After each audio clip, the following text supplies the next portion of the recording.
오늘은 그 하나님의 말씀과 그 말씀에 대한 하나님의 약속을 109절 공부하도록 하겠습니다. 성경에 주신 하나님의 말씀의 특징은 딱 두 가지로 되어 있죠. 성경 자체는 정의를 내릴 때는 그 디모데후서 3장 16절에 성경을 주신 이유가 디모데후서 3장 16절에 모든 성경은 하나님께서 주셨다. 모든 성경.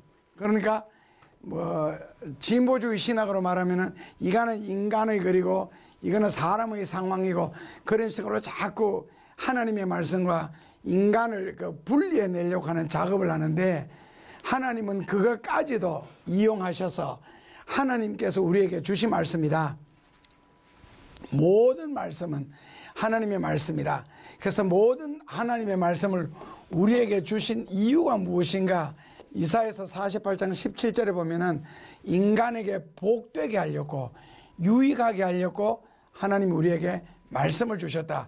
그 유익은 어떤 것에서 오느냐 했을 때 에레미야 42장 6절에 보면은 인간의 할 일과 갈 길을 확실하게 알려주심으로써 그게 복이 되게 하시려고 하나님이 우리에게 말씀을 주셨다는 겁니다. 명령에 대한 약속이 있습니다. 모든 하나님의 명령에는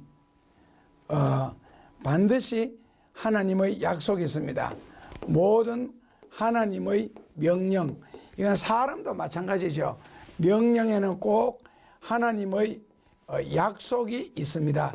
물론 이 약속은 축복의 약속이죠. 약속이 있는데 이 약속은 대체로 이 복에 관한 내용들입니다. 복에 관한 것. 그래서 제목이 하나님의 명령과 약속 이렇게 되어 있습니다. 말씀과 약속 그렇게도 되고, 그래서 말씀과 약속이라 했을 때 하나님의 명령은 곧 하나님의 말씀이다.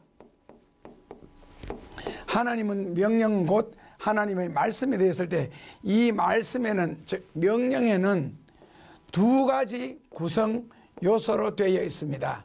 두 가지로. 그 두 가지가 첫째로는요, 하라. 둘째로는 하지 마라. 이 두 가지로 성경이 기록되어 있습니다. 성경에는 하라와 하지 마라는 말씀 외에는 없습니다.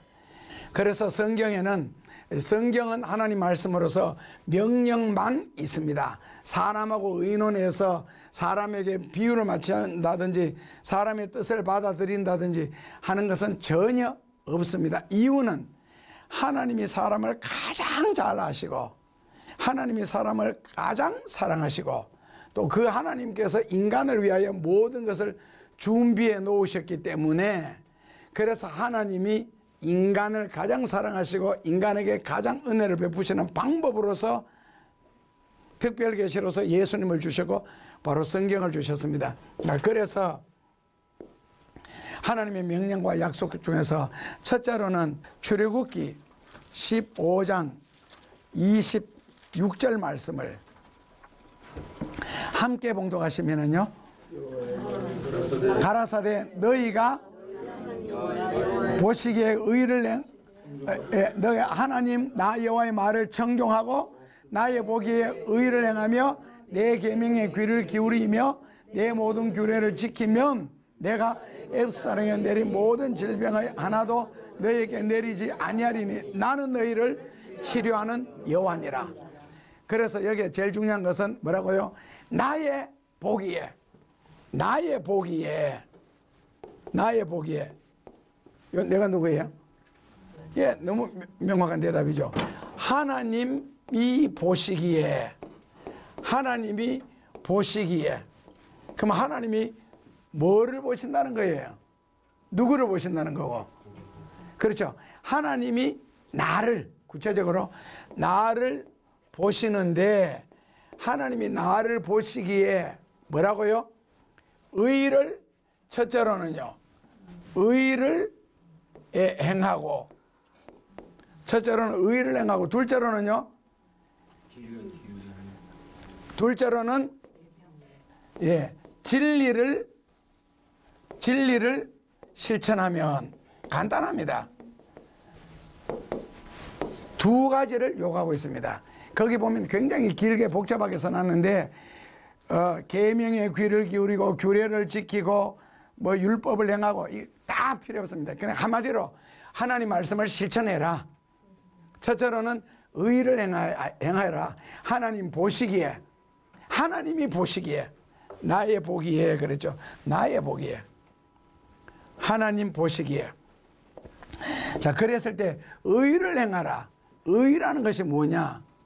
한마디로 말하면요, 바른 것, 의를 행하기에 바름이라는 뜻입니다. 다른 말로는 직선이라는 뜻도 있습니다. 다른 말로는 직선이라는 뜻도 있습니다. 바르게 사는 거, 직선적으로 사는 거예요. 의를 행하고 진리를 행하는 일에 합당하면 그랬죠. 자, 여기에서 우리가 하나님 보시기에 의를 행하고 진리를 실천하는 일에 뭐 하면요? 합당하면 그라는 말은 우리말로 바꾸면 하나님의 말씀에 순종하는 상태입니다. 하나님의 말씀에, 말씀에 뭐라고요? 순종하는 상태. 이것이 합당하다는 뜻입니다. 하나님의 말씀에 순종하는 상태. 이거 하나님의 말씀에 순종하는 상태가 하나님 보시기에 뭐라고요? 합당하다는 뜻입니다. 그 의를 행하고 진리를 실천하는 마찬가지죠.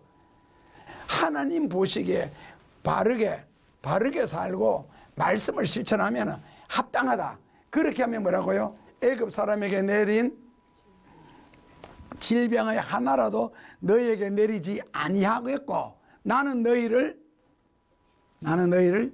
치료하는 여호와니라. 이 치료한다는 말이 굉장히 귀한 말입니다. 자, 나는 너희를 치료하는 여호와다. 그랬을 때 치료, 이사야서 59장에 보면은 치료가 급속할 것이요 했는데 치료가 급속한 사람이 있고 치료가 한없이 늦는 사람이 있고 치료를 받지 못하는 사람이 있습니다. 이사야서 58장입니다. 이사야서 58장 1절에서 9절에 보면은 나중에 치료가 급속할 것이요 라는 말이 이사야서 51장 8절에 나오잖아요. 그리하면 너 빛이 아침같이 비칠 것이고 너 앞에, 그리고 너 치료는 급속할 것이며 너 의가 너 앞에 행하고 하나님의 영광이 너 뒤에서 호위한다. 이것도 멋있잖아요. 그러니까 여기서도 또 의 문제 또 나오잖아요. 이게 바르게 산다 그러는 것은 뭐 성경의 전반적인 용어인데 너 의가 너 앞서 행하고 하나님의 영광은 뒤에서 따라가는 것이지, 하나님의 축복과 하나님의 영광과 하나님의 은혜가 앞서가면은 나는 뒤에서 그 축복의 조각, 은혜로운 떡 조각 그걸 주섬에 간다. 이게 절대로 아니라는 겁니다. 내가 앞서가며 의를 심고 의를 뿌리고 의로운 행동을 해야 그 다음에 하나님의 영광, 하나님의 축복, 하나님의 은혜가 너 뒤를 따라가는데, 누구에게 58장 8절에 너 치료가 급속하냐, 그리하면 조건이 달렸잖아요. 그리하면 누구냐? 7절에 있잖아요. 줄인 자에게 식물을, 유리하는 자에게 빈민을 너 집에 들이며 벗은 자는 입히며 이 선한 일, 좋은 일 할 수 있는 기회를 스스로 피하지 아니하면, 이런 식으로. 그냥 내가 바르게 살아놓고 믿음으로 살아놓았을 때에 그 다음에 너 치료다, 급속하다, 이런 뜻이거든요. 다시 출애굽기 15장 26절식으로 돌아가서 하나님 보시기에 내가 의를 행하고 하나님의 말씀을 청종, 규례를 지켜, 즉 말씀을 실천하면 나는 애굽에 내린 병의 하나라도 너에게 내리지 아니하고 오히려 나는 너희를 뭐라고요? 치료하는 여호와다. 사람이 땅에 살면서 어떻게 건강하게만 살겠어요? 아플 수도 있죠. 사건이나 사고가 생길 수도 있습니다. 그래도 나는 너를 치료하는 여호와다. 그렇다면은 성경 말씀에서 말하는 치료가 무슨 뜻이냐? 첫째로는 육신의 질병을 고쳐준다 그러는 뜻입니다. 그런데 일생을 살아가면서 안 아플 수가 없으니 설령 아프다 할지라도 나는 너희를 치료하는 여호와라는, 안 아프면 제일 좋고 건강하게 사는 게 얼마나 복입니까? 일을 다 하는데 톱날이 확 날아오가 목을 확 잘라야 되는데 목만 안 자라고 코만 스치고 지나갔다. 복이죠. 아니 눈 스치고 지나가면 어떨 뻔했어요. 귀 스치고 지나갔으면 이거 잘릴 뻔 안 했나. 그것도 하나님의 큰 은혜지만은 그거 돌다가 왜 지나가서 일로. 아 이유가 있을 거 아니에요. 그걸 깨닫고 회개하면 앞으로는 더 큰 복을 받겠다. 앞으로는 그런 일이 생기지 않을 것이다. 아시죠? 그래서 첫째로는 치료란 첫째로 무슨 뜻이라고요? 육신의 질병을 고쳐주는 거. 둘째로는 성경에 말하는 치료라는 단어 뜻은 출애굽기에서 삶의 어려운 문제들을 해결해 주겠다 그러는 뜻입니다. 삶의 어려운 문제들, 삶의 힘드는 문제들, 인생의 고달픈 문제들을 해결해 주시겠다는 뜻이고, 셋째로는요, 이 치료라는 단어 뜻이 정신적인 고통이 있습니다. 누구에게나 사람에게는 있는 정신적인 고통을 해결해서 평화롭게 해주겠어요. 평안하게 해주시겠다는 뜻입니다. 정신적인 고통에서 평안함을 주시는 것, 이것이 치료라는 단어 뜻이고, 넷째로는 치료라는 단어 뜻이 가난해서 뭐라고요? 복을 주신다. 가난해서 복을 주신다. 이것이 치료라는 단어 뜻이고, 마지막에는 십자가 위에서 예수님이 우리 죄를 위하여 달려 돌아가셔서 누구든지 그를 믿고 회개하는 자는 죄 용서받는 것, 이것이 가장 큰 치료가 될 겁니다. 그래서 누구든지 하나님의 말씀을 청종하고 의를 행하고 바르게 살고 말씀을 순종한다면 애굽 사람에게 내린 질병의 하나라도 너희에게 내리지 아니하겠고, 그 말씀은 무슨 뜻이에요? 이런 것 자체 삶의 문제가 원래는 생길 필요가 없는 거잖아요. 그래서 이런 일이 세상에 살면서 죄 안 짓고 어떻게 삽니까? 죄인인데. 죄인이기 때문에 고통을 당하게 돼 있고 힘들고 어렵게 살게 돼 있고 고생하며 살게 돼 있고 죄의 손은 질병도 있기 때문에, 그래서 하나님은 우리를 치료하는 여호와다. 얼마나 멋있습니까? 누구에게요? 하나님 보시기에 복받을 짓을 하면, 하나님 보시기에 바르게 살면, 바르게 사는데 왜 이런 저주를 내리겠어요? 왜 이런 책망을 내리겠고? 그건 앞뒤로 말이 안 맞잖아요. 바르게 살고 있는데. 그래서 명령에 대한 하나님의 약속입니다. 그래서 명령은 순종할 때에 그런 역사가 일어난다는 겁니다. 그러니까 이 진리는 빨리 깨닫고 빨리 실천하고 꾸준하게 일생을 살아오면서 살아놓으면은 인생의 끝이 더 아름답고, 내 머리가 백발이 되었을 때 내 자식이 잘 되는 것을 보고, 잠언에 보면요, 그 자식의 자식이 잘 되는 것을 너가 보리라. 누구가? 손자까지. 그게 살아있는 내게 이제 온전한 복이에요. 내만 잘 됐는데 자식이 엉망으로 됐다, 이것도 아니고, 내 아들까지 딸까지는 잘 됐는데 손자 손녀가 개판이 됐다, 이것도 아니죠. 근데 우리는 손자 손녀까지 보고 살잖아요. 그래서 잠언에는 3대가 잘 되는 것을 볼 때 온전한 복이라 그러고, 그것이 이제 계속 연결되면 이제 천대까지. 그러니까 얼마든지 잘 되는 방법도 있다는 겁니다. 원래 잘 되게 하시려고 미리 말씀을 주신 거고, 그것도 말씀은 전부 다가 예언이잖아요. 그래서 꼭 어렸을 때부터 말씀을 대하면서 순종하는 법을 배우고 진리를 담는 법을 배워서 성경대로 여러분들과 후손들이 꼭 잘 되었으면 좋겠습니다. 둘째로 잠언 3장 6절입니다. 자, 근데 이 잠언이라는 성경이 독특해서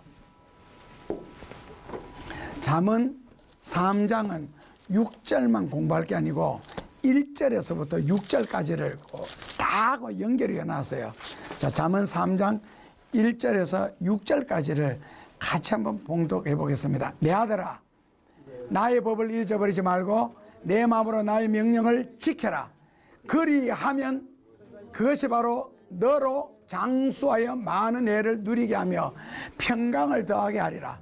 3절에 인자와 진리로 너에게서 떠나지 않게 하고 그것을 너 목에 매며 너 만판에 새기라. 4절에 그리하면 너가 하나님과 사람 앞에서 은총과 귀중히 여김을 받으리라. 5절에 너는 마음을 다해 하나님을 의뢰하고 너 명철을 의지하지 말라. 너는 범사의 그를 인정하라. 그리하면 너 길을 진도하라. 이렇게 다 조건 걸어놓고 말씀이 있죠. 잠언 3장입니다. 그래서 1절에서 6절은 잠언에 보면은 그 2장 1절에 뭐라고 해놨어요? 내 아들아로 시작하죠. 3장 1절에 내 아들아, 4장 1절에 아들들아, 5장 1절에 내 아들아, 6장 1절에 내 아들아, 7장 1절에 내 아들아, 이런 식으로 있잖아요. 근데 내가 그냥 이거 컬컬한 음성으로 내 아들아 그래서 그렇지, 원래 원어에 보면은 자식을 아주 다정하게 사랑스럽게 정말 위하는 방법으로 내 아들아라는 단어를 사용합니다. 그게 진짜 귀한 단어로서요. 내 아들아, 그 아버지가. 그래서 여기 내 아들아는 절대로 그냥 표현은 아니라는 뜻입니다.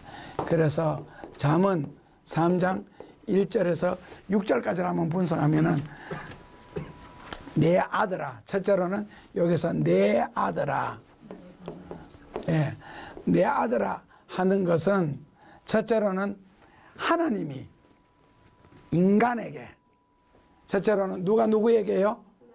하나님이, 예, 하나님이 인간에게 하시는 말씀이고, 둘째로는요, 부모가 자식에게 전부 다 아낌없고 사랑하는 위치죠. 부모가 자식에게. 둘째로. 셋째로는 선생님이 학생에게. 그 다음에 하나는 뭐겠어요? 예, 목회자가 교우들에게. 병원으로 말하면 의사가 환자들에게, 이제 이런 식으로 가면 되겠죠. 그래, 다 위하는 관계, 도움을 주는 관계죠. 예, 목회자가, 예, 교우들에게 이런 식으로 한다면요, 다 위하는 거예요. 그 뜻으로서 여기는 뭐라고 불렀다고요? 예, 내 아들아. 이제 그렇게 이해만 하시면 됩니다. 그래서 명령과 권면으로서 순종하잖아. 이렇게 하면 이렇게 하겠고, 이렇게 하면 이렇게 하겠다고 계속 그렇게 약속과 축복, 그 다음에 명령과 약속, 이런 식으로 합니다. 그래서 1절부터 시작하면은 제일 중요한 말씀이 뭐예요? 나의 법을 잊어버리지 말고, 이 나의 법을 잊어버리지 말고, 잊어버리지 말고, 있다. 이따를 영어로는 뭐예요? 포겟. 예, 포겟. 그러니까 원어로는 이제 히브리어로는 티시카라 그러는데 이 영어로는 포겟이죠. 제가 띄워놨는데 원래는 이거 붙여야 됩니다. 얻기 위해서라는 뜻이죠. 얻기 위해서나 forget, forget, forget. 그러니까 잊어버린다는 말이 있잖아요. 티시카, 티시카. 잊어버린다 하는 이 있다라는 말은, 예를 들어가 제가 누구에게 부탁을 해서, 안 그러면 여러분들도 누구에게 부탁을 해서, 근데 상대편이 안 해서, 왜 안 해서요? 잊어버렸다는 거예요. 잊어버렸다는 말은 기억을 못했다, 다른 말로는 망각했다. 우리가 쉽게 그렇게 생각을 하는데 성경 원어에서는요, 티시카라는 단어 뜻은 그냥 단순하게 잊었다, 망각했다, 이게 절대로 아니라는 거예요. 절대로 잊을 수가 없다는 거예요. 잊어버린다는 것은 잊어버릴 수가 없대. 부탁을 했는데 어떻게 잊어버려요? 결국은 뭐냐, 원어 성경에서는 이거는 망각하다, 잊어버리다, 이게 아니고 너를 첫째로는 무시했다, 둘째로는 냉대했다, 마지막엔 인격적인 모독이다. 이렇게 선언하는 게 있잖아요. 뭐 했는데? 말씀을 잊어버렸는데. 그러니까 잊어버린다는 거예요. 그 잊어버렸으니까 일을 안 했을 거 아니에요. 불순종했을 거 아니에요. 그것은 뭐라고요? 그 말씀을 한 자에 대한 무시, 그리고 냉대, 그 다음에 인격적인 모독이라는 겁니다. 그러니까 알면서도 안 했다는 거예요. 그리고 말로는 잊어버렸다, 미안하다, 아니라는 거예요. 그게 절대로. 그냥 참 우리 10년까지 꿰뚫고 있는 거죠. 자, 그렇다면은 내가 하나님의 어떤 누구의 부탁이나 명령을 듣고 안 했을 때, 즉 잊어버렸을 때 그거 자체도 하나님이 무시했다, 냉대했다, 인격적인 모독을 했다라고 상대가 생각한다면, 그렇다면 하나님이 우리에게 어떤 말씀을 했을 때에 그것을 불순종했다, 아니면은 실천하지 않았을 때에 하나님은 우리를 어떻게 대할 것 같아요? 얼마나 무서운지 아시겠죠? 그래서 불순종하거나 말씀을 실천하지 않았을 때는 반드시 뭐라고요? 거기에 대한 대가. 성경에는 뭐예요? 저주, 심지어는 죽음, 망한, 온갖 재앙, 온갖 재해가 따르는 거죠. 왜요? 우리가 잊어버렸을 때도 무시당했다, 냉대당했다, 인격적으로 모독당했다 했는데, 하물며 말씀을 했는데도 실천하지 않았다 하는 것은, 이거는 반드시 거기에 대한 대가가 있다. 그러니까 아까 처음에 서론에도 앞에 말씀에서 했지만, 평소에 우리 하나님 말씀을 잘 순종하고 잘 실천해 놓으면은 그 하나님이 얼마나 기쁘시겠어요. 얼마나. 그걸 딱 보고 계셨다가 하나님이 날 도와줄 부분은 어떻게 없겠는가. 성경에 보면은 엘리사가 왜 늘 지나다닐 때에 그 어떤 아줌마가 자기 집에 들어와서 쉬다 가라 그러고 먹고 쉬라 하고 한 아줌마 있었죠. 그런데 그때 엘리사가 그 집에 들어가서 늘 얻어먹으니까 쉬니까 괜찮다 하는데도 강제로 자고, 그래서 결국 엘리사가 한 일이 뭐예요? 게하시를 통해서 야, 이 집에 뭐가 필요한지 물어봐라. 그러니까 게하시가 뭐가 필요하냐니까 필요한 거 없다, 다 넉넉하다.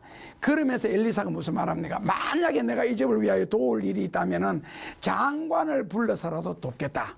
국가 권력을 이용해서라도 돕겠다. 그게 도움 받은 자의 마음의 상태예요. 그래 나중에 게하시가 두루 살펴더니 이 집에 어린아이 울음소리가 들리지 않습니다. 그래서 자식이 없는 것을 깨닫고, 그러면 내년 이맘때 아들을 안으리라. 그래서 이제 그 자식을 낳게 되잖아요, 수넴 여인이. 그러니까 평소에 내가 하나님의 말씀을 잘 순종하고 잘 실천하고 우리가 성경 배운 대로 했을 때에 하나님이 얼마나 거기에 대해서는 빚을 지고 있다. 영어로는 debt이라는 단어를 씁니다. 희한하게 debt라는 단어 씁니다. 이거 은혜가 아니에요. 이거 단순하게 막 빚져가 고생을 그런 상태가, 하나님 편에서 야, 네가 은혜로 내 말씀을 네가 구원받았으니까 감사해서 순종했다, 이게 아니고 나는 너에게 그것을 빚으로 여기겠노라. 마음의 빚, 부담. 그러니까 엘리사처럼 이 집에 뭐가 필요한지 한번 살펴봐라.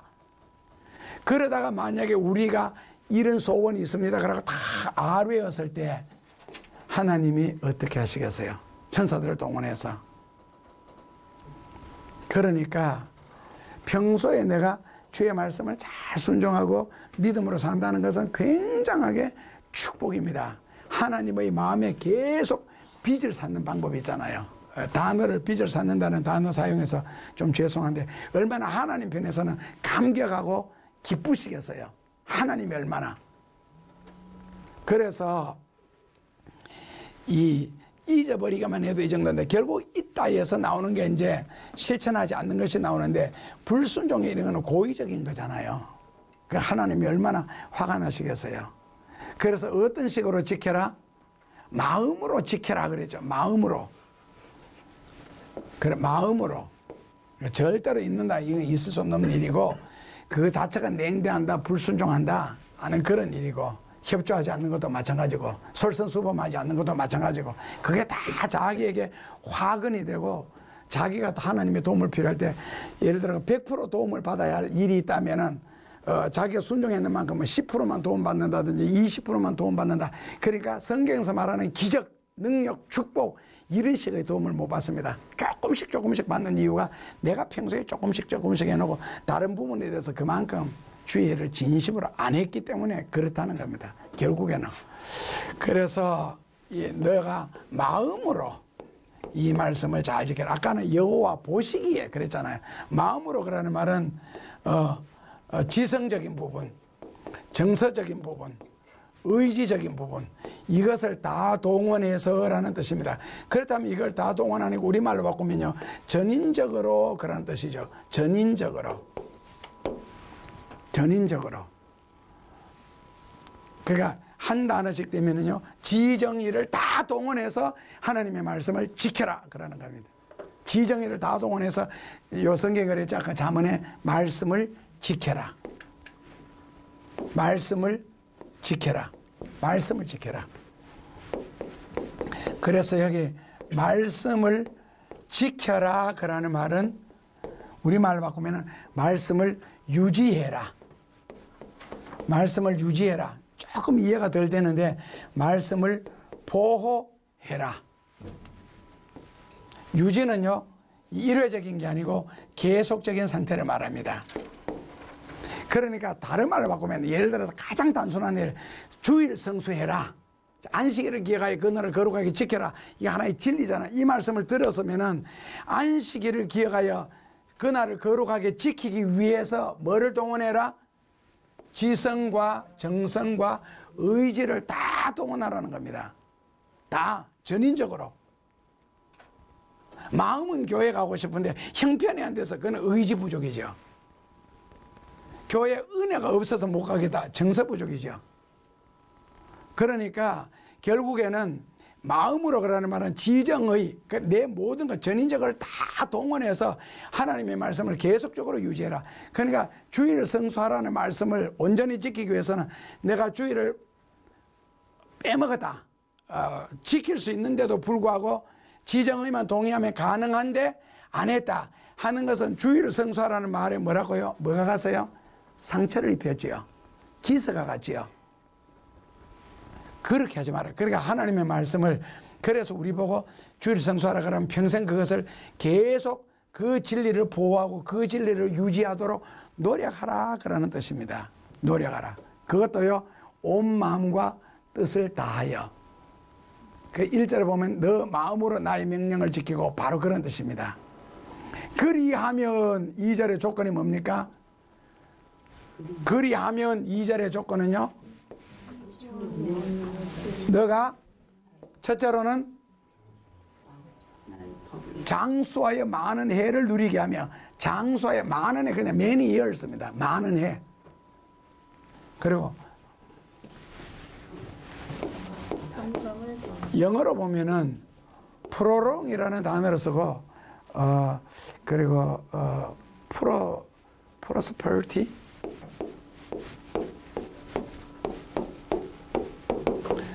자, 프로롱 이거 잘 모르시죠? 지금 어려운 단어거든요. 근데 롱은 아시죠? 롱이 뭐예요?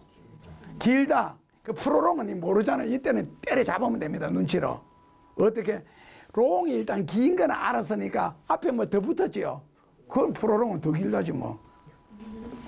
응? 더 길다 아니야? 롱 앞에 붙었으니까 더 길잖아요. 그 더 길다 이래버리면 되는 거야. 이거 어렵게 공부할 필요 없이. 더 길다.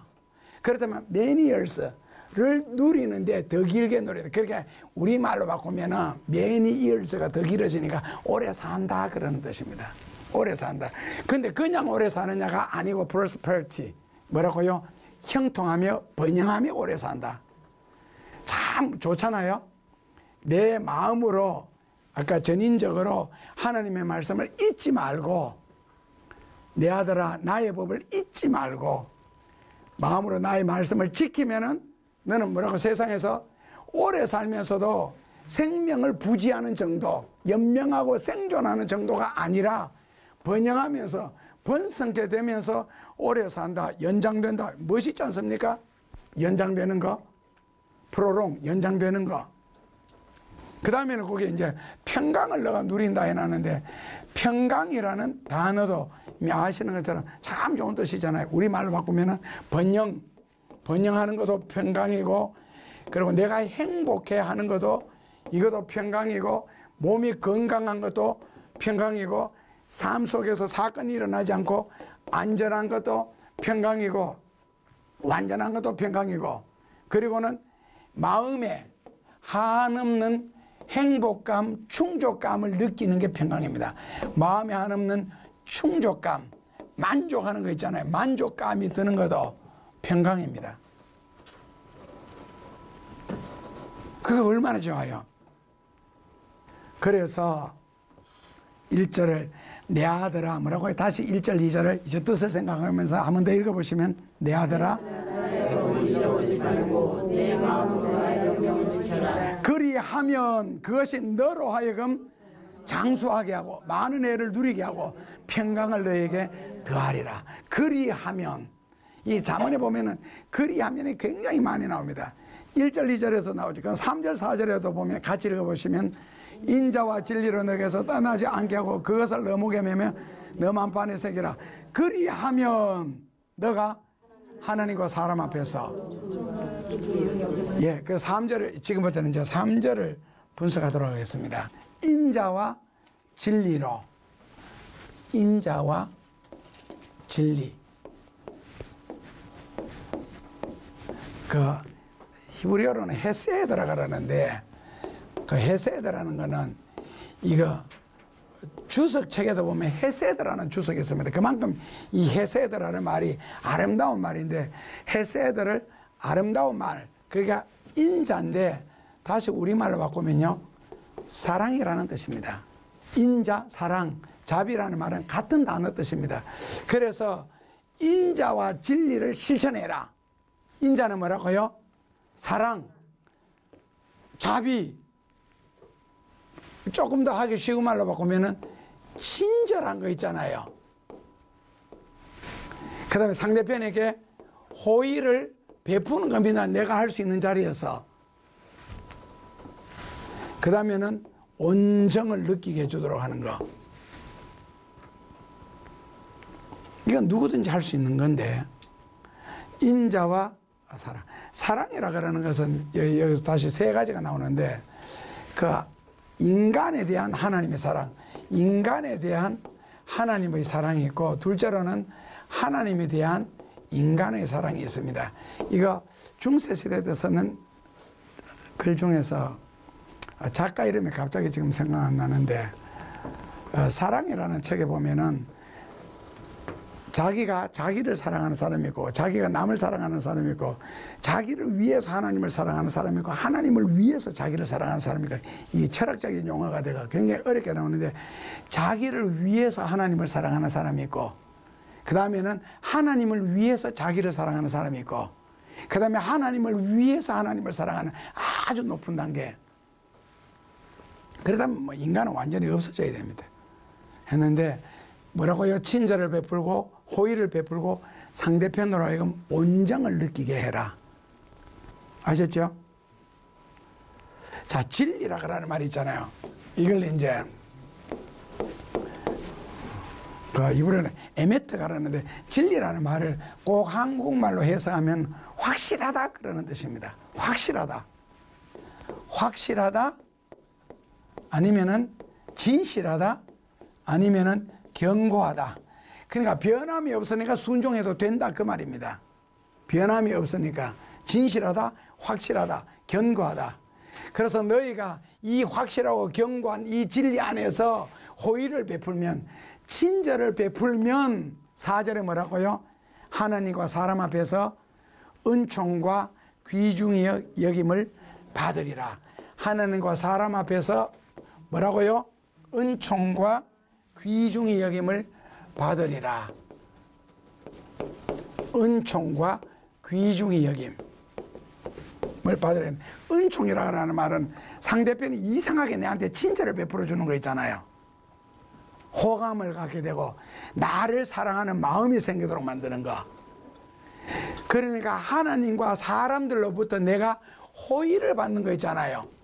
나는 별로 잘해준 것도 없는데 그 사람들이 나에게 잘해주고 친절을 베풀어주고 호의를 베풀어주고, 그리고 나를 사랑하는 마음을 갖도록 해주고 귀중히 여김을 받으리라.